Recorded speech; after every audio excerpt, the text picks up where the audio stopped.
Okay, we are back. I'm very happy to have on the Goldstein on Gelt show Victor Riccardi, who's an assistant professor of financial management at Goucher College, and he's the co-editor of a book called Investor Behavior, The Psychology of Financial Planning and Investing.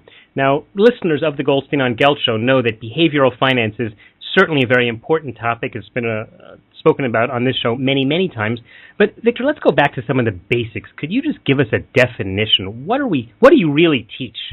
Thanks for having me on the show, first of all. And behavioral finance is just integrating the field of psychology and finance, looking at that we make decisions based on our emotions and our cognitive processes. So, for example, a couple of the major themes is people tend to be overconfident when they make decisions, so people trade too much, and that influences them to have lower returns.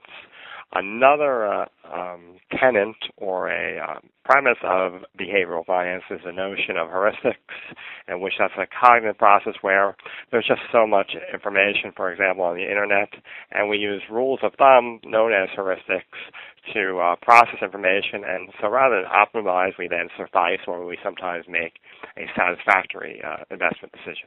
Okay, I think that's a good summary. I often describe it maybe a little less technically by telling people that behavioral finance is the study of why, when people intellectually know what they should be doing with their money, they nonetheless do the wrong thing. Certainly what I've seen in my day job as a financial advisor.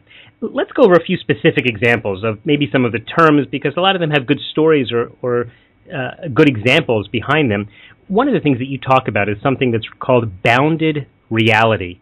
Can you tell us a little bit about that? It's actually a bounded rationality, which is essentially people make decisions based on, or the traditional school would say people are non-emotional and they make rational decisions that they optimize.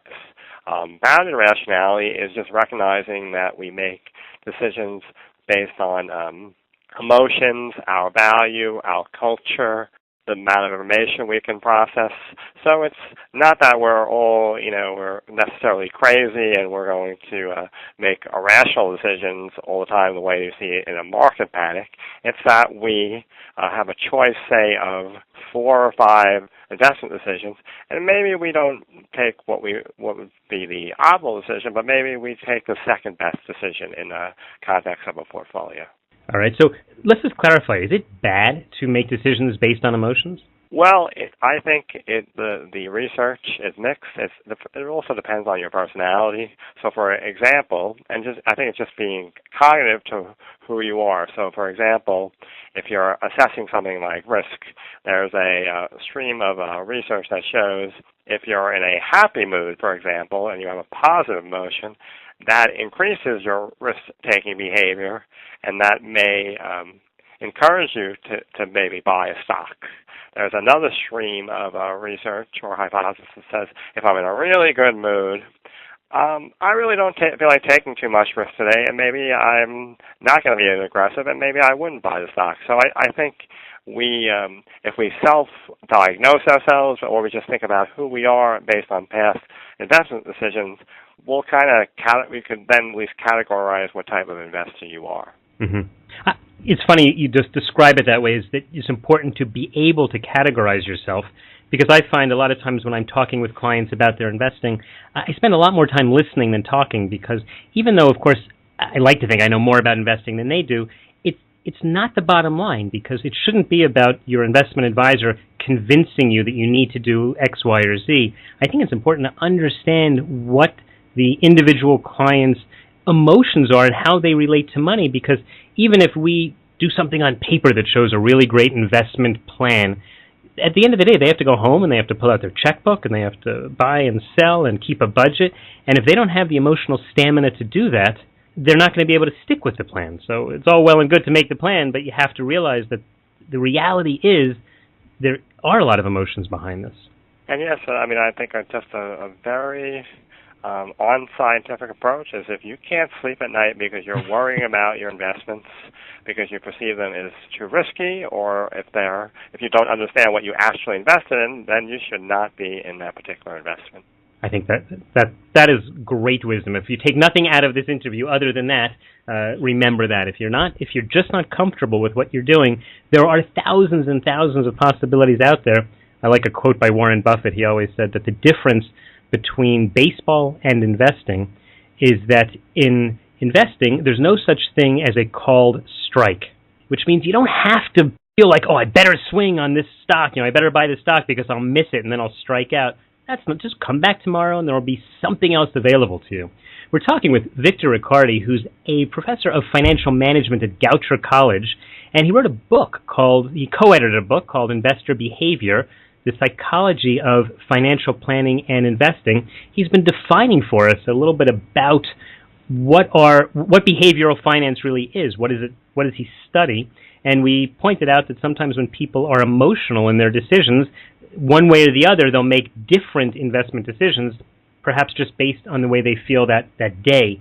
So, Victor, tell us, how can people pull themselves away from making decisions emotionally so that they can be more rational? Well, I don't think they have to pull themselves away from what emotions they feel. I think what they need to understand is when they feel certain emotions in the past, what was their reaction, and to kind of tie that or put that in tandem with a financial advisor and developing a discipline plan that they feel comfortable with, but also investing for the long term, and then having that right investment portfolio and that discipline and that long-term perspective, and to understand that certain emotions will trigger decisions they made in the past, and if they have that pre-planned investment strategy, that hopefully they will not make irrational decisions and act on those emotions. It's kind of my perspective on it. Mm-hmm. Let's focus on that word discipline, because it's funny you said that. The other day I was sitting with a client. In fact, I presented a plan,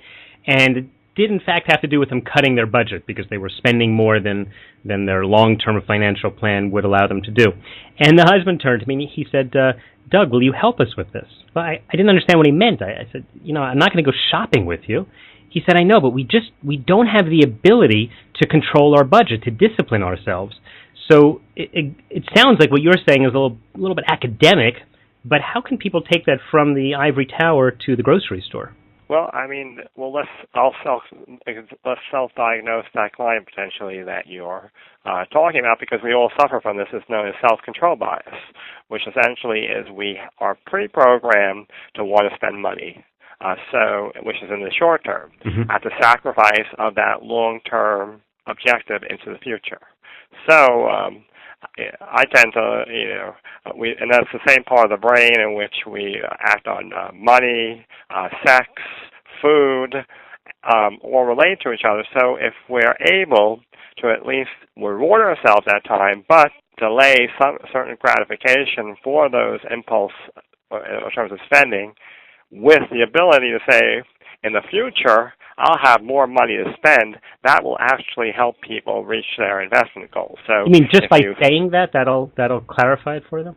Well, I don't even know if I'm not just saying that. I'm saying developing a financial plan, but also having that as a frame of reference will be helpful to people to meet their financial goals.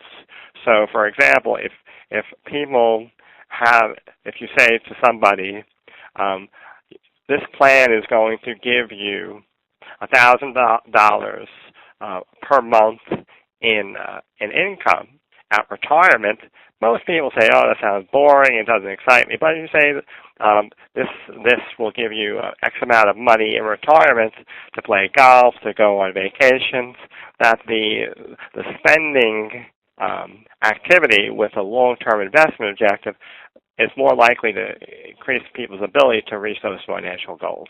All right. So let's go over this concept of being able to have self-control the way you're describing it, which is realizing that if you don't spend today, you'll have it tomorrow. Is that something that we can really learn, or is it genetic? And I'm reminded when you're talking about this of the famous marshmallow experiment where they give little children marshmallows and they tell them not to eat it, and it turns out that those kids who eat the marshmallows because they don't have the self-control, that is something that lasts with them their whole life, and the little kids, when they're very, very little, who do have the self-control and can wait on eating the marshmallow, that trait seems to last them their whole life. So is someone doomed if he's a child marshmallow eater?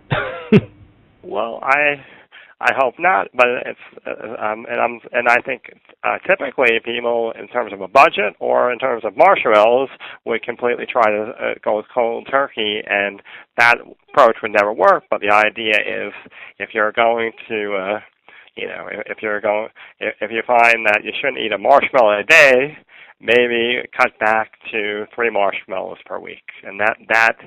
The self-diagnosis of it, putting in that discipline strategy, but reduce the consumption of the marshmallows, along with in lieu of similar to reducing that spending and that consumption a little bit, still rewarding yourself, but trying to keep it to a more reasonable level, will make you more likely to reach those a sustainable goal rather than go completely without something. All right. It's such a fascinating experiment, and you can see it on YouTube. I'll put a link to just that marshmallow experiment for any of the listeners who haven't seen it at the show notes of today's interview at goldsteinongelt.com. We've been talking to Victor Riccardi, who's a professor at Goucher College, and he specializes in behavioral finance, and in fact is the co-editor of Investor Behavior, the Psychology of Financial Planning and Investing. Victor, we're just about out of time, but in the last few seconds, could you tell people how they can follow you and your work? Well, they can purchase my book. It's available on Amazon or any major book publisher online or at most retail outlets. And also, the best way if you want to learn about behavioral finance and personal finance issue is I post many of my related activities and news stories on Twitter, so they can either search by my name or just search by the term behavioral finance, and my name should come up on Twitter. All right, and we will put links to all of that at the show notes at goldsteinongelt.com. Victor Riccardi, thanks so much for your time. Thanks for having me. You've been listening to the Goldstein on Gelt Show with money maven Doug Goldstein.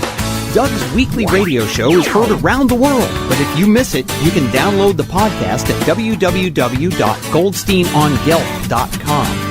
The Goldstein on Gelt Show gives you up-to-date financial ideas so you can get on the path to financial freedom. If you'd like your questions answered on the air or off, send Doug an email to doug@profile-financial.com. It's your money for your future, so join Doug every week to build your wealth on the Goldstein on Gelt Show.